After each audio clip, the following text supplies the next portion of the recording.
One చాలా చాలా టేస్టీగా ఉండే ఎగ్ పులుసు ప్రిపరేషన్ కోసం ముందుగా ఎగ్స్ని బాయిల్ చేసుకొని ఈ విధంగా ఘాట్లు పెట్టుకోవాలి.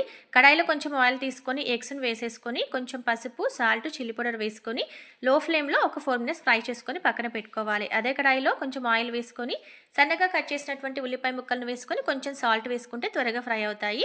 అల్లం వెల్లుల్లి పేస్ట్ కూడా వేసుకొని ఫ్రై అయిన తర్వాత సన్నగా కట్ చేసిన టమాటా ముక్కల్ని కొంచెం కరివేపాకు వేసుకొని ఈ విధంగా కొంచెం వాటర్ ఫామ్ అయ్యే వరకు ఫ్రై చేసుకోవాలి. తర్వాత పప్పు గుత్తో మెత్తగా చేసుకొని అందులో సరిపోయినంత సాల్ట్, చిల్లీ పౌడర్ వేసుకొని ఒక 2 మినిట్స్ ఫ్రై అయిన తర్వాత అందులోకి 1 అవర్ నానబెట్టిన చింతపండు రసాన్ని వేసుకోవాలి. సరిపోయినన్ని వాటర్ కూడా యాడ్ చేసుకొని ఇంకొక 10 మినిట్స్ లో ఫ్లేమ్లో మనం మసలనివ్వాలి. తర్వాత అందులో కొన్ని మెంతులు వేసుకొని అవి కొంచెం మసులుతున్నప్పుడు ఈ ఎగ్స్ని కూడా వేసేసుకొని ఇంకొక 5 మినిట్స్ మసిలిన తర్వాత ధనియాల పౌడర్, కొంచెం జీలకర్ర మెంతులు కూడా వేసేసుకొని ఇంకొక 5 మినిట్స్ మసలనిచ్చేసి కొత్తిమీర వేసేసుకుంటే చాలా చాలా టేస్టీగా ఉండే ఎగ్ పులుసు రెడీ అయిపోతుంది. ఈ మెంతులు, టమాటాలను కొంచెం మెత్తగా చేయడం వల్ల టేస్ట్ అదిరిపోతుంది.